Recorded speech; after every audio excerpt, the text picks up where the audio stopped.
नमस्कार, मेरा नाम है धारण। आप देख रहे हैं इंडिया इंटरनेशनल न्यूज।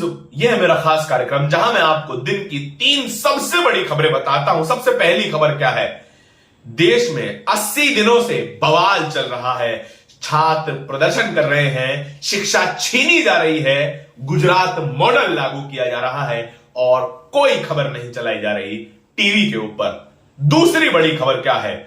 गुजरात के पूर्व मुख्यमंत्री ने एक बयान दिया है जो अमित शाह भी कहते हैं लगभग सही है। अगर ये घटना ना होती तो गुजरात में बीजेपी की सरकार ना होती। कौन सी ये घटना है? सब्र रखिए, बताऊंगा आपको। तीसरी बड़ी खबर क्या है? गौतम अडानी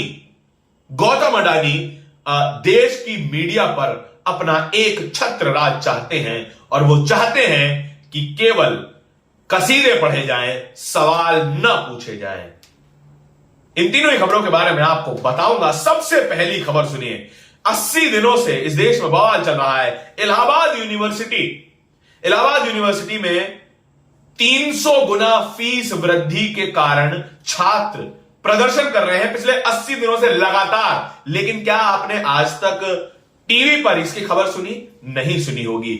अगर यही छात्र हिंसक हो जाते तो तमाम टीवी मीडिया, तमाम अखबार ये छापते कि छात्र हिंसक हो गए हैं, छात्रों को प्रदर्शन करने की तहजीब नहीं है। लेकिन ये छात्र शांतिपूर्ण तरीके से पिछले 80 दिनों से प्रदर्शन कर रहे हैं सिर्फ इसलिए क्योंकि उनकी शिक्षा महंगी हो रही है, क्योंकि उनके माता पिता वो फीस चुका नहीं सकते जो सरकार अब छात्रों से वसूलना चाहती है। इलाहाबाद यूनिवर्सिटी में पहले 1 साल की फीस ग्रेजुएशन के लिए 975 रुपए हुआ करती थी। अब उसे 300 गुना बढ़ाकर 4000 रुपए से अधिक कर दिया गया है। जरा सोचिए, अगर किसी बच्चे के, अगर किसी छात्र के मां बाप दिहाड़ी मजदूर हैं, वो दिन का, महीने का कितना कमाते होंगे? क्या वो ये फीस भर पाएंगे? क्या वो अपने बच्चे को पढ़ा पाएंगे? असल में ये एक तरीका है जिसे गुजरात मॉडल कहा जाता है। गुजरात में भी तमाम यूनिवर्सिटियां हैं लेकिन प्राइवेट, और वो मनमानी फीस वसूलते हैं। लाखों लाख रुपए छात्रों से ऐंठते हैं और उस डिग्री की भी कोई वैल्यू नहीं होती, कोई कीमत उस डिग्री की नहीं है। लाखों लाख रुपए देने के बाद भी गुजरात में लोगों को नौकरियां नहीं मिलती हैं और वही मॉडल अब उत्तर प्रदेश में लागू किया जा रहा है। सब कुछ इतना महंगा कर देंगे कि वो चल ही नहीं पाएगा, और चलेगा नहीं तो सरकार को बहाना मिलेगा कि अब यूनिवर्सिटियों की जरूरत नहीं है, यूनिवर्सिटियां बंद कर देनी चाहिए। छात्र इसीलिए प्रदर्शन कर रहे हैं कि वे अपने शिक्षा के अधिकार को बचाए रखना चाहते हैं। वो चाहते हैं कि इस पूरे देश में हर एक वर्ग एक छत के नीचे बैठकर पढ़ाई कर सके। रईस से रईस का बच्चा और गरीब से गरीब का बच्चा एक छत के नीचे आकर पढ़ाई करे, क्योंकि वो बराबरी का संदेश देता है। और इस देश की जनता को, इस देश के पूंजीपतियों को, इस देश के कथित सवर्णों को ये बराबरी की बात पसंद नहीं आती है। इसीलिए वो निजीकरण का समर्थन करते हैं। इसीलिए वो चाहते हैं कि चीजें महंगी हो जाए, सब कुछ प्राइवेट हो जाए, क्योंकि सबको सर्विस बढ़िया चाहिए, क्वालिटी नहीं। सरकारी कॉलेजों में, सरकारी यूनिवर्सिटियों में प्रोफेसर कितने बेहतरीन होते हैं, इतने बेहतरीन होते हैं जो कम से कम फीस देकर छात्र उन प्रोफेसरों से पढ़ सकते हैं और अपना भविष्य बना सकते हैं। शायद सरकारों को यह बात पसंद नहीं आ रही है, इसीलिए फीस 300 गुना बढ़ा दी गई है। मैं बार बार कह रहा हूं आपको, 300 गुना। यह एक तरीका है कि एक पिछड़े समाज को, एक पूरे बड़े समाज को, मेजॉरिटी समाज को शिक्षा से दूर कर दिया जाए, सिर्फ और सिर्फ मजदूर बनाकर छोड़ दिया जाए। आपके इस बारे में विचार में जानना चाहता हूं। उससे पहले दूसरी खबर सुनिए। शंकर सिंह वाघेला, गुजरात के पूर्व मुख्यमंत्री, उन्होंने कहा कि गोधरा में 2002 में ट्रेन जलाई गई और हिंदू मुस्लिम दंगे हुए ताकि बीजेपी सरकार में आ सके, सत्ता में आ सके।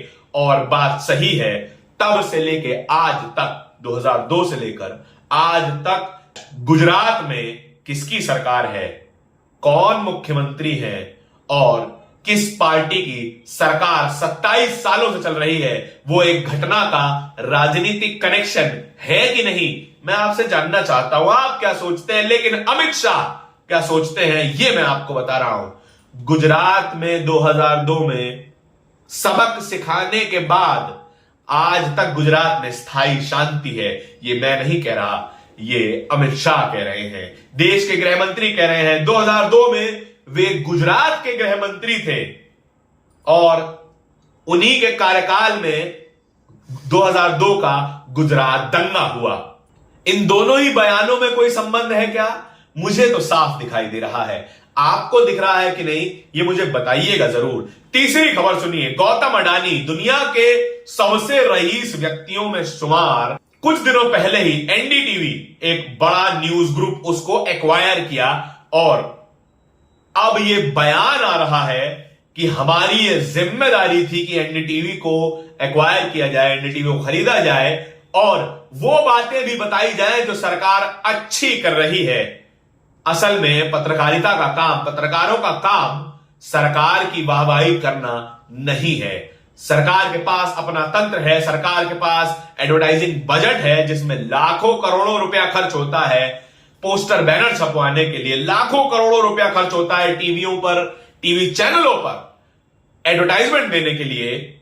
और अब वे चाहते हैं कि मीडिया के एंकर भी उनकी वाहवाही करें। 90% मीडिया अभी प्रचारी मीडिया हो गया है कि एक ही सरकार को वो दिखाता है, एक ही पक्ष की खबरें होती हैं, एक ही पक्ष का विचार वहां पर होता है, लेकिन फिर भी एक टीवी चैनल का एक शो इस सरकार से बर्दाश्त नहीं होता, इस सरकार के दोस्तों से बर्दाश्त नहीं होता।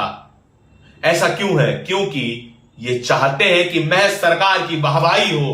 पत्रकारिता का मतलब ही यही है कि जिन कामों के लिए सरकार को चुना गया है, अगर वो सरकार वो काम करती है तो इसमें कोई बड़ी बात नहीं है। आपको चुना ही इसलिए गया है, आपकी जिम्मेदारियां पूरी करने के लिए आपकी वाहवाही नहीं होगी। आप जब कुछ गलत करेंगे, आप जब सरकार जब जन विरोधी नीतियां लेके आएगी जो जनता के समर्थन में नहीं होंगी, तब पत्रकार सवाल पूछेंगे और पत्रकारों का धर्म यही है।